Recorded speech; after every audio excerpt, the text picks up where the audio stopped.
Praise the lord. ದೇವರ ಒಳ್ಳೆಯ ಮತ್ತು ಪ್ರೀತಿಯ ಸೃಷ್ಟಿಯಾದ ನನ್ನ ಸಹೋದರ ಸಹೋದರಿಯರೇ, ನಿಮ್ಮೆಲ್ಲರಿಗೂ ನಮ್ಮ ರಕ್ಷಕನಾದ ಯೇಸು ಕ್ರಿಸ್ತನ ಹೆಸರಿನಲ್ಲಿ ವಂದನೆ ಹಾಗೂ ಈ ದಿನದ ವಾಕ್ಯ ಧ್ಯಾನಕ್ಕಾಗಿ ಸ್ವಾಗತ. ಪ್ರಾರ್ಥನೆ ಮಾಡಿಕೊಳ್ಳೋಣ. ಪರಿಶುದ್ಧನಾದ ಪರಲೋಕದ ತಂದೆಯೇ, ಸರ್ವ ಸೃಷ್ಟಿಕರ್ತನೆ, ನಮ್ಮ ರಕ್ಷಕನಾದ ಯೇಸು ಕ್ರಿಸ್ತನ ತಂದೆಯು ದೇವರು ಆಗಿರುವ ಆತನೇ, ನಿಮ್ಮ ಪರಿಶುದ್ಧ ನಾಮಕ್ಕೆ ಸ್ತೋತ್ರವಾಗಲಿ.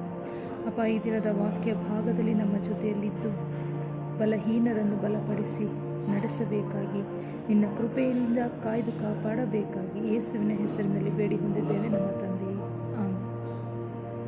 ಕರ್ತನಲ್ಲಿ ಪ್ರಿಯರೇ, ಇಂದಿನ ವಾಕ್ಯ ಸಂದೇಶ, ನಿಮ್ಮ ಶೋಧನೆಯ ಸಮಯದಲ್ಲಿ ನೀವು ಹೇಗಿದ್ದೀರಿ? ಪ್ರಿಯರೇ, ಯಾಕೆ ನಾನು ಇಂದು ಈ ವಿಷಯವನ್ನು ತಗೊಂಡಿದ್ದೀನಿ ಅಂದರೆ, ಕ್ರೈಸ್ತರಾದ ನಮಗೆ, ಅಂದರೆ ಕ್ರಿಸ್ತನಲ್ಲಿ ಸದ್ಭಕ್ತರಾಗಿ ಜೀವಿಸುವುದಕ್ಕೆ ಮನಸ್ಸು ಎಲ್ಲರೂ ಹಿಂಸೆಗೊಳಗಾಗುವರು ಎಂದು ವಾಕ್ಯ ನಮಗೆ ಹೇಳುತ್ತದೆ. ಯಾಕೋಬನ ಪತ್ರಿಕೆ 1ನೇ ಅಧ್ಯಾಯ 12ನೇ ವಚನದಲ್ಲಿ, ಕಷ್ಟವನ್ನು ಸಹಿಸಿಕೊಳ್ಳುವವನು ಧನ್ಯನು, ಅವನು ಪರಿಶೋಧಿತನಾದ ಮೇಲೆ ಜೀವವೆಂಬ ಜಯಮಾಲೆಯನ್ನು ಹೊಂದುವನು ಎಂದು ಬರೆಯಲ್ಪಟ್ಟಿದೆ. ಪ್ರಿಯರೇ, ಜಯಮಾಲೆಯನ್ನು ಯಾರು ಹೊಂದುತ್ತಾರೆ? ರಕ್ಷಣೆ ಹೊಂದುವವರು, ನಿತ್ಯ ಜೀವವನ್ನು ಪಡೆಯುವವರು ಜಯಮಾಲೆಯನ್ನು ಹೊಂದುತ್ತಾರೆ. ಆದರೆ ನಿತ್ಯ ಜೀವಕ್ಕೆ ಹೋಗುವ ದಾರಿ ಇಕ್ಕಟ್ಟು.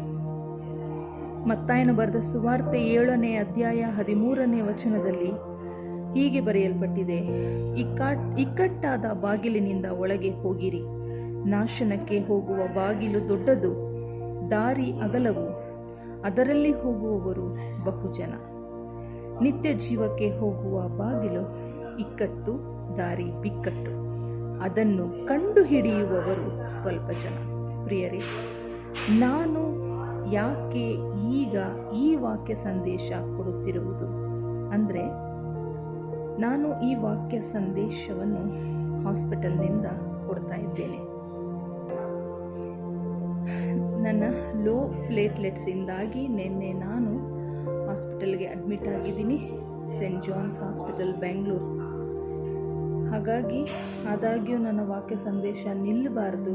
ಈ ವಾಕ್ಯ ಸಂದೇಶದಿಂದ ಅನೇಕರು ಕರ್ತನಿಂದ ಆಶೀರ್ವದಿಸಲ್ಪಡಬೇಕು ಮತ್ತು ತಂದೆಯಾದ ದೇವರಿಂದ ಬಲಪಡಿಸುವವರಾಗಬೇಕು ಅನ್ನೋ ಉದ್ದೇಶದಿಂದ ನಾನು ಈ ವಾಕ್ಯ ಸಂದೇಶವನ್ನು ಹಾಸ್ಪಿಟಲ್ನಿಂದಲೇ ಕೊಡ್ತಾ ಇದ್ದೀನಿ. ದೇವರಿಗೆ ಮಹಿಮೆ ಉಂಟಾಗಲಿ. ಪ್ರಿಯರೇ, ಸಾಮಾನ್ಯವಾಗಿ ನಾವು ಸಂತೋಷದಿಂದ ಇರುವಾಗ ದೇವರಿಗೆ ಸ್ತುತಿ ಸ್ತೋತ್ರ ಸಲ್ಲಿಸುತ್ತೇವೆ.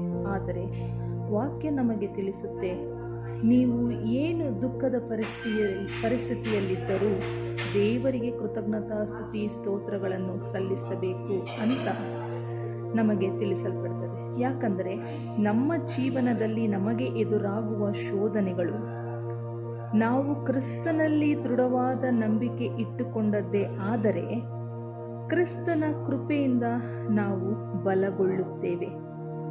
ಬಲಹೀನತೆಯಲ್ಲಿಯೇ ಬಲವು ಪೂರ್ಣ ಸಾಧಕವಾಗುತ್ತದೆ.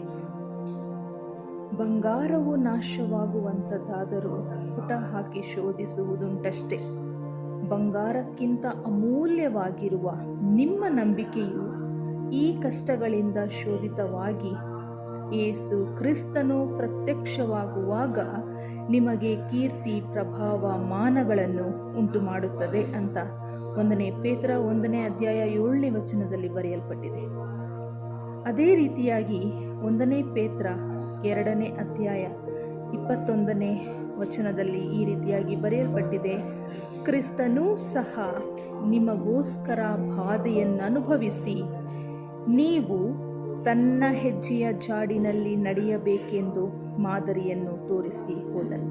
ಹಾಗಾಗಿ ಪ್ರಿಯರೇ, ಆತನವರಾದ ನಾವು ಆತನ ಬಳಿಗೆ ಮರಳಿ ಸೇರಬೇಕಾದರೆ ಈ ಎಲ್ಲ ಶೋಧನೆಗಳನ್ನು, ಹಿಂಸೆಯನ್ನು, ಕಷ್ಟ, ನಷ್ಟ, ಕಣ್ಣೀರು, ನೋವು, ಅವಮಾನ ಎಲ್ಲವನ್ನು ಆತನ ಹೆಸರಿನಲ್ಲಿ ಆತನಿಗಾಗಿ ನಾವು ಸಹಿಸಿಕೊಳ್ಳಬೇಕು. ಆತನಿಗಾಗಿ ನಾವು ಜೀವಿಸುವವರಾಗಬೇಕು.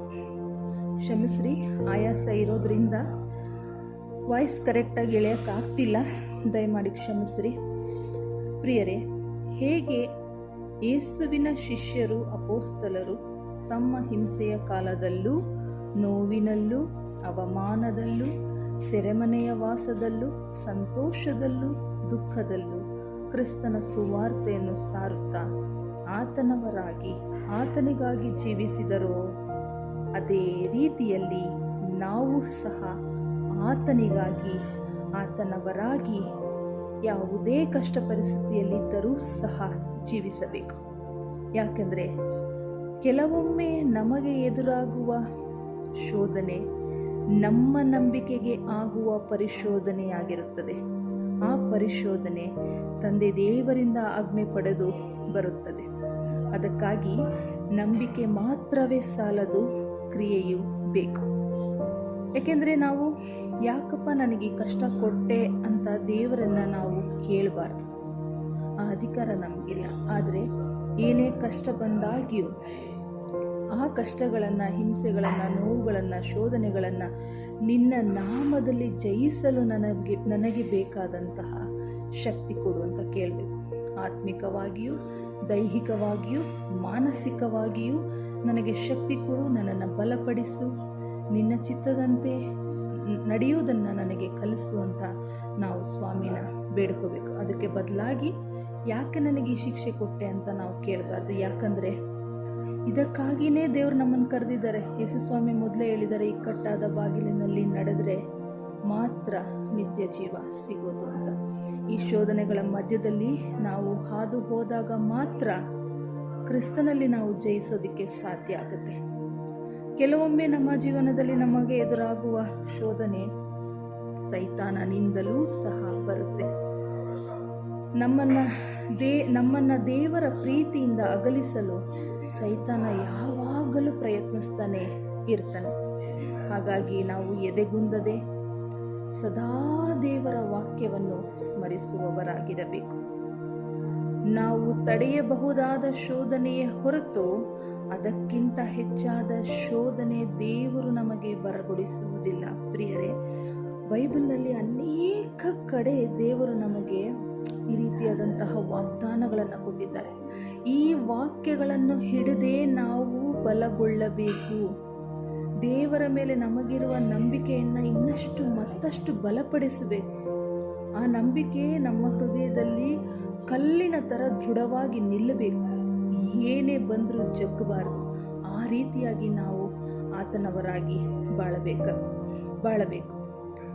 ಬಂದಂಥ ಶೋಧನೆಗಾಗಿ ತಂದೆಯಾದ ದೇವರಿಗೆ ಯೇಸುವಿನ ಹೆಸರಿನಲ್ಲಿ ನಾನು ಸ್ತೋತ್ರ ಸಲ್ಲಿಸ್ತೀನಿ. ವಾಕ್ಯದಲ್ಲಿ ಬರೆಯಲ್ಪಟ್ಟಿದೆ, ನೀತಿವಂತರಿಗೆ ಸಂಭವಿಸುವ ಕಷ್ಟಗಳು ಅನೇಕವಿದ್ದರೂ ಅವೆಲ್ಲವುಗಳಿಂದ ತಂದೆ ದೇವರು ನಮ್ಮನ್ನು ಕಾಪಾಡ್ತಾರಂತೆ. ನಾವು ನೀತಿವಂತರಾಗಿದ್ದು ಯಾವುದರಿಂದ? ನಮ್ಮ ಕ್ರಿಯೆಗಳಿಂದನ? ಖಂಡಿತ ಅಲ್ಲ. ನಾವು ಆತನ ಮೇಲಿಟ್ಟಿರುವ ನಂಬಿಕೆಯಿಂದ. ಯಾರ್ಯಾರು ಆತನ ಹೆಸರಿನಲ್ಲಿ ನಂಬಿಕೆ ಇಟ್ಟರು ಅವರಿಗೆ ಆತನ ಮಕ್ಕಳಾಗುವ ಅಧಿಕಾರ ಕೊಟ್ಟು ಆ ನಂಬಿಕೆನ ಅವರ ಪಾಲಿಗೆ ನೀತಿ ಅಂತಲೇ ದೇವರು ಎಣಿಸ್ತಾರೆ. ಹಾಗಾಗಿ ನಾವು ನೀತಿವಂತರಾಗ್ತೀವಿ.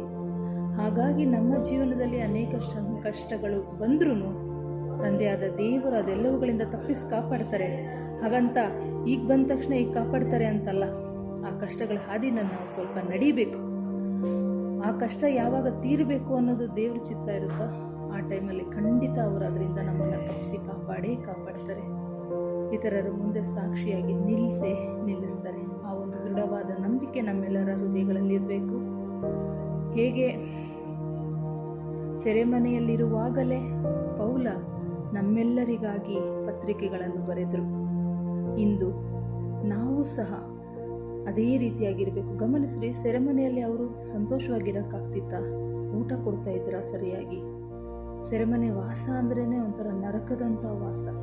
ಅಂಥ ಕಷ್ಟದ ಪರಿಸ್ಥಿತಿನಲ್ಲಿ ಅವರು ನಮ್ಮೆಲ್ಲರಿಗಾಗಿ ಪತ್ರಿಕೆಗಳನ್ನ ಬರೆದ್ರು. ಇವತ್ತು ಆ ಪತ್ರಿಕೆಗಳನ್ನು ಓದಿ ನಾವು ದೇವರ ಪ್ರೀತಿಯನ್ನು ಅರ್ಥ ಮಾಡ್ಕೊಳ್ತಾ ಇದ್ದೀವಿ, ದೇವರ ದಾರಿಯನ್ನು ಕಾಣ್ತಾ ಇದ್ದೀವಿ. ಹೀಗಿರುವಾಗ ಅವರು ಅವರ ಆ ಸಂಕಷ್ಟದಲ್ಲಿ ಮಾಡಿರುವಂತಹ ಸುವಾರ್ತೆ, ಅವರ ದೇವರ ಸೇವೆ ಇಂದು ನಮ್ಮೆಲ್ಲರನ್ನ ಕಾಪಾಡ್ತಾ ಇದೆ. ಅದೇ ರೀತಿಯಾಗಿ ಇಂದು ನಾನು ಮಾಡುವಂತಹ ಒಂದು ಸಣ್ಣ ಈ ಒಂದು ದೇವರ ಕಾರ್ಯ ಅನೇಕರನ್ನು ಬಲಪಡಿಸ್ತದೆ, ಅನೇಕರಿಗೆ ಆಶೀರ್ವಾದಕವಾಗಿ ಇದು ಇರುತ್ತೆ. ಅನೇಕರು ಬಲಗೊಳ್ಳಲು, ದೇವರ ಮೇಲೆ ಇನ್ನಷ್ಟು ದೃಢವಾಗಿ ನಿಲ್ಲಲು ಅಥವಾ ಯಾವುದೇ ಕಾರಣಕ್ಕೂ ಅವರಲ್ಲಿರುವ ನಂಬಿಕೆ ಬಿದ್ದು ಹೋಗದೆ ಇರಲು ಸಹಾಯ ಆಗುತ್ತೆ ಅಂತ ನಂಬಿ ಇದನ್ನು ಅಂದರೆ ಈ ಒಂದು ವಿಡಿಯೋನ ಮಾಡ್ತಾ ಇದ್ದೀನಿ. ದೇವರಿಗೆ ಮಹಿಮೆ ಉಂಟಾಗಲಿ. ವಾಕ್ಯ ಕೇಳಿದಂಥ ನಿಮ್ಮೆಲ್ಲರನ್ನು ನಾನು ತಂದೆ ಯೇಸುವಿನ ಹೆಸರಿನಲ್ಲಿ ವಂದಿಸುತ್ತೇನೆ. ದೇವರು ನಿಮ್ಮೆಲ್ಲರನ್ನು ಹೆಚ್ಚಾಗಿ ಆಶೀರ್ವದಿಸಿ ಕಾಪಾಡಲಿ.